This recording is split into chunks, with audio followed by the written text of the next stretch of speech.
Hello, my name is Shahriar Shahriari, and this is a lecture on functions. This is a part of a series of lectures on general math topics. I'm going to tell you what functions are, what domain, image, one-to-one and onto functions, and so forth mean, and give you plenty of examples. If I ask you what's a function, give me an example, you may respond with something like y equals x squared or y equals e to the x times cube root of x minus 2. These are functions of one variable. You plug in real numbers and out comes a real number. These are not the only kinds of functions. We want to have a more general and careful understanding of functions. We want to think of a function not so much as a function of a variable, an independent variable that changes and then the dependent variable changes according to that. That's one way of thinking of functions. We want to be thinking of functions as maps, sending things from one set to another. And that will be the visual, the metaphor that we will use for functions.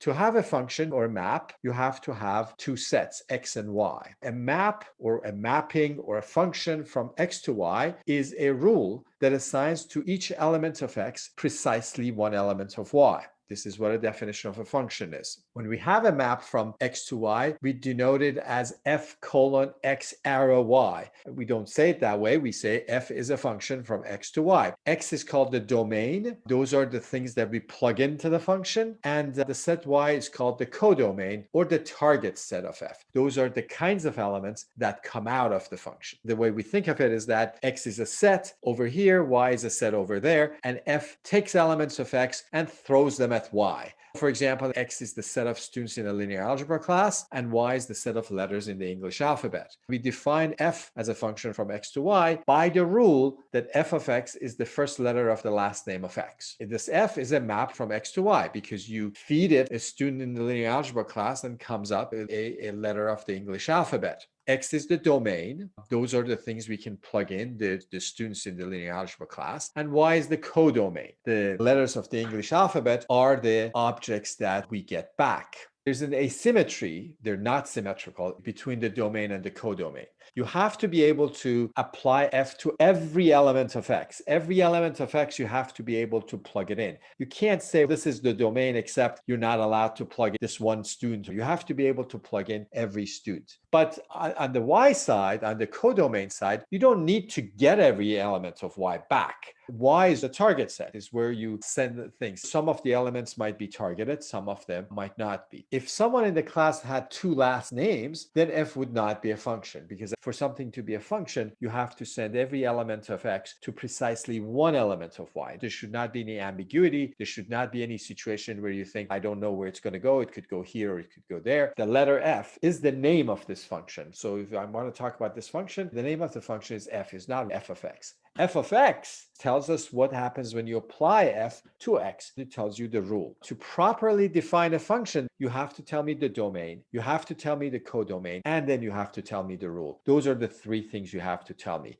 Now, in calculus classes, you might be used to problems where they say, here's a function, tell me the domain. What they mean to say are, here's a rule for a function, give me the largest domain among the real numbers for which this can be a function. But for us, if a function walks through the door, you already should know what its domain and codomain and the rule are. Otherwise, you don't really know the function. The function comes with those properties.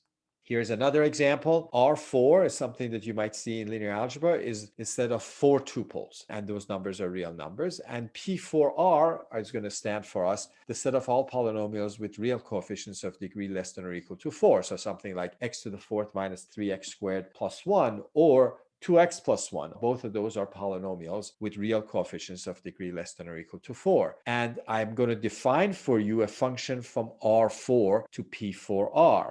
This function eats 4 tuples and spits out polynomials of degree 4 or less. And the rule is the following. A typical element of R4, where does it go? A, B, C, D goes to A plus D times x to the fourth minus B minus C plus A squared times x squared plus D minus A. This is a function, and if you plug in elements of R4, you get one element of P4R, one polynomial of degree less than or equal to 4. For example, if you plug in minus 1, 0, 1, 2 into this function, so instead of A, you put minus 1, instead of B, you put 0, instead of C, 1, and instead of D, 2, you will get x to the fourth plus 3. Some more vocabulary. Image and preimage. If x and y are sets and f from x to y is a map, this is the data that we're starting with. You now know what that means. Then assume that you have alpha in x, something in your domain, and a beta in y in your codomain, and f of alpha is beta. In other words, f sent alpha to beta. Beta is the image of alpha, or we say that the value of f at alpha is beta. Alpha is called the pre-image of beta. Image of f, or f of x, or image of x under f, means all the elements in y that are images of something. That's something that you might be used to calling the range, and that would be a perfectly fine word to use. The image of f is those elements of y that are hit by something in a mathematical format. Image of f is in a set format, beta in y, such that that vertical lines read such that there exists alpha in x, a backward is there exists some alpha in x, some element of x, such that f of alpha is beta, such that f sends alpha to beta. An example from calculus, f is a function from r minus plus or minus 1 to r, and is given to you by f of x equals 1 over x squared minus 1. The domain is r minus plus or minus 1, and it cannot be r because this rule does not allow you to plug in 1 or minus 1. The domain is all the real numbers except plus or minus 1. The codomain is all real numbers. The image of 3 is 1/8. What does that mean? You plug in 3, you get 1/8. A preimage of 1/8 is 3, and I used the image, but a preimage for a reason. The image of 3 is 1/8 because this is a function. 3 goes to just one place. But several things could be going to 1/8. So 1/8 might have more preimages than just 3. In fact, another preimage of 1/8 is minus 3. Finding the image of an element should not be that hard because you just plug it into the function. But finding the image, when I say the image, I mean the image of the function, image of f, is not always easy. If it's a linear algebra class and the map is a linear transformation, something I haven't told you what it is, then there are ways of figuring out what the image is pretty straightforwardly. In calculus, if you have a function of one variable, then a graph can help.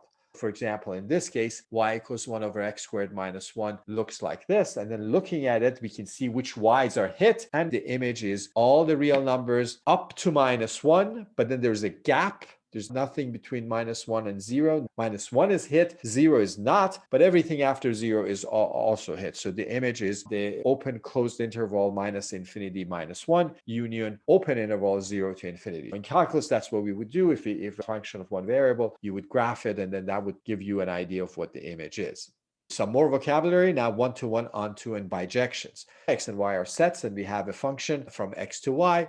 We say that is one-to-one or injective if whenever you have two different points, they go to different places. Two different points do not go to the same place. That's what a one-to-one function is. So if it happens that f of x1 equals f of x2, then the only way that can happen is that x1 equals x2. F is called onto or surjective if the image of f is all of y. Y was the codomain. Image of f was the things that were hit. The map is onto if everything is hit. Mathematically, we say that for all y in y, upside down a means for all. For every y in the codomain, there exists, backward e is there exists some x in the domain that if you apply f to that x, you get y. That's what it means to be onto. It means that everything in the codomain is also in the image. Everything in the codomain is hit by something.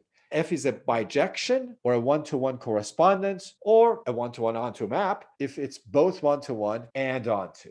Let's look at some examples. A function doesn't have to be from real numbers to real numbers, and it doesn't have to be given by a formula. The set bracket 4 is the set 1, 2, 3, 4, and I'm going to give you a map from this set to itself, and it's going to be this. I'm not actually going to give you a formula of any kind. I'm going to draw this little diagram, and that tells you what the function is, because I have to tell you where 1, 2, 3, and 4 go, and I've told you 1 goes to 3, 2 goes to 2, 3 goes to 4, and 4 goes to 3. And when you look at it, we can tell this is a function because nothing went to more than one thing. It's not like 4 went to 3, but also went to 2. If that was the case, it would not have been a function. But this is a function. It's a map, but it's not one-to-one because 4 and 1 both went to 3. Two different things went to the same thing. It's also not onto because poor 1 on the right-hand side is not hit, or maybe happy 1 if it doesn't like being hit. We have 1, 2, 3, 4 in the codomain, but the image is just 2, 3, and 4. Those are not the same. The map is not onto. This is the way I like to think about it. Maybe the metaphor is not the most peaceful metaphor, but it's helpful. Say that F is a rule for sending missiles from points in X to points in Y. So think of X as all these points are missile silos, and Y is the target set. F tells you each one of these missiles where it's going to land. If a missile have multiple warheads and can break up and hit multiple points, then F is not a function. That's what being a function means, that one thing doesn't go to two places. It goes to precisely one place.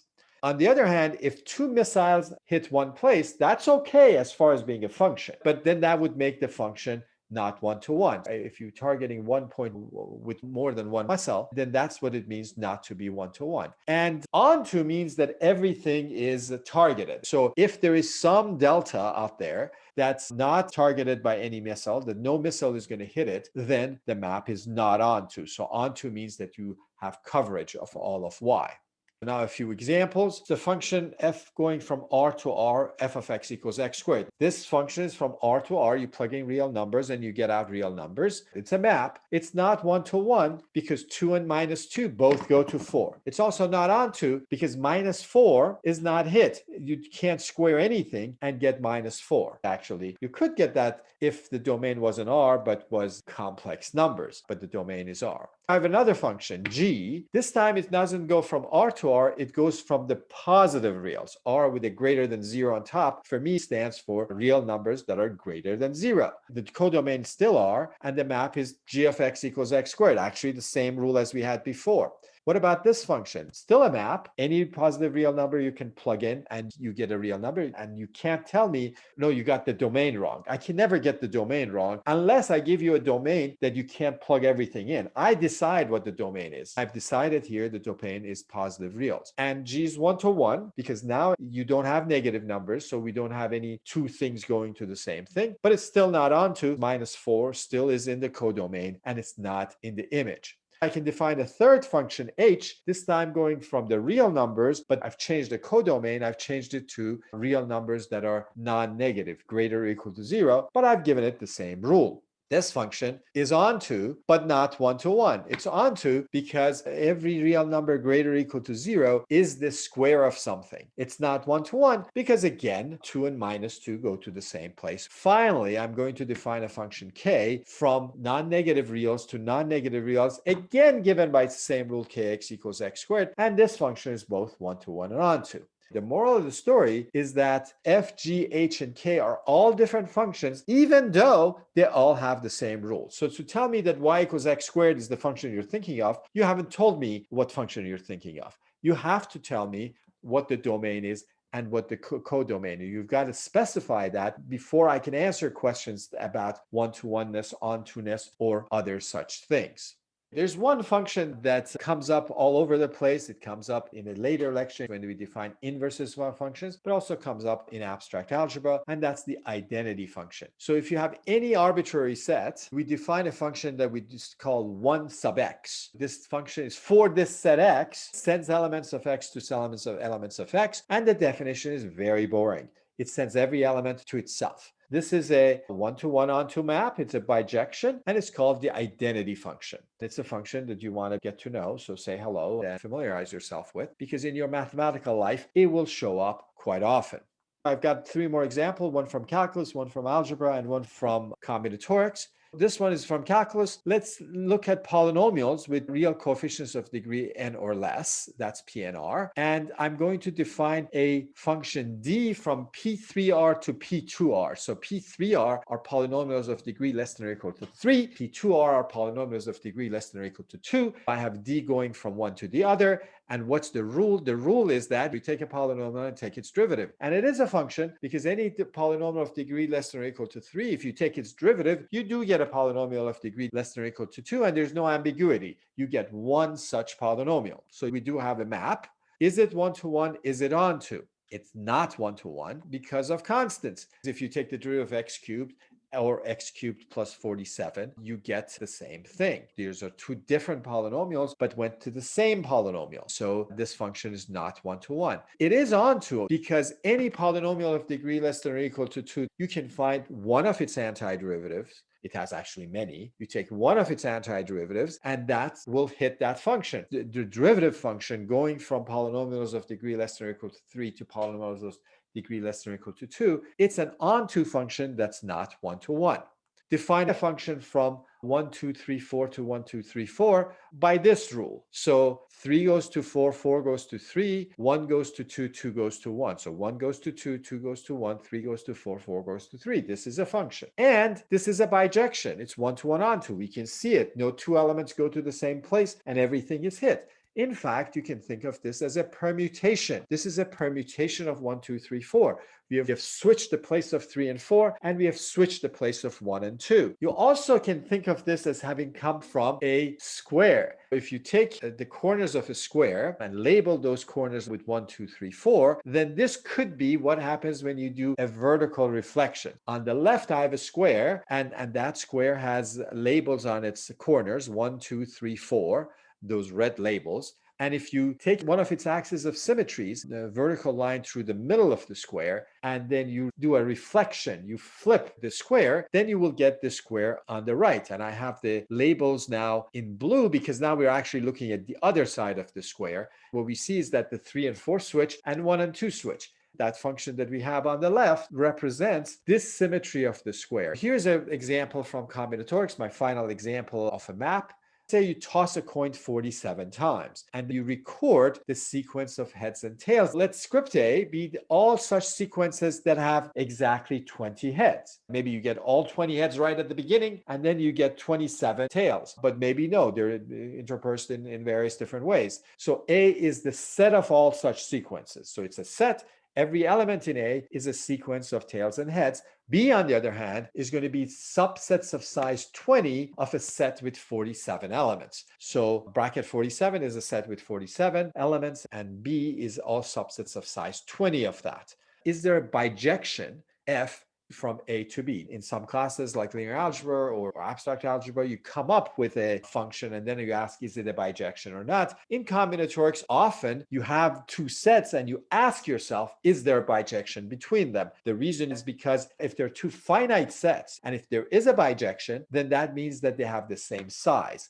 When we put absolute values around the sets, we mean the size of the set. So if there was a bijection from A to B, if there was a way of sending elements of A to elements of B on a one-to-one onto way, then that would mean that we are relabeling. We're saying this guy is friends with that guy. This guy is a friend with that guy. We are pairing them off. And if we can do that for two finite sets, then the sizes are the same. For infinite sets, something similar is cardinality. Here we have a set A, set B, and we want to know, can I find a bijection between them? This is usually the way combinatorial proofs go because we like to have bijections between two sets. Somewhat simple example, I'm going to tell you what the bijection is. And to tell you, I have to tell you the rule. If you pick W in A, so what is W? W is a sequence of heads and tails, but we know that it has 20 heads. And I want to tell you what F of W is. And F of W better be a subset of size 20 of a set with 47 elements, 1 through 47. FW is a subset of 1 through 47, and it's defined as follows. I'm going to tell you a subset of 1 through 47. So I have to tell you which one of those elements, 1 through 47, to put in that subset. For I between 1 and 47, I is in if and only if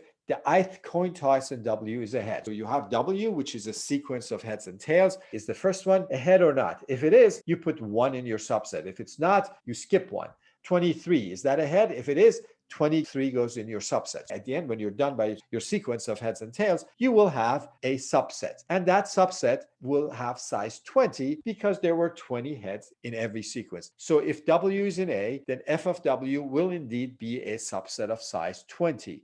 This map is a bijection. Why is it one-to-one? Well, because if you have two different sequences of heads and tail, then they differ at some point. Maybe the 23rd toss for one was a tail and one was a head. If that's the case, then when we apply F to the first one that had a tail at the 23rd spot, then we get a subset that does not have 23. Whereas when we apply it to this other guy that had a head at the 23rd spot, then we will get a subset that does have 23. So those two different sequences of heads and tails go to different subsets. So the map is 1-to-1. It's also onto, because if you give me a subset of size 20, it will have numbers in it, 1, 8, 15, 36, and so on. And those actually tell me where exactly I should put the heads in a sequence. And I put tails everywhere else. And then I get the sequence that when you apply F, hits it. This does not count for us how many sequences are there or how many subsets there are, but it tells us that the number of sequences with 20 heads out of a 47 sequence of heads and tails is the same as the subsets of size 20 of 47. And if you know a little bit of combinatorics, you know the second one is 47 choose 20.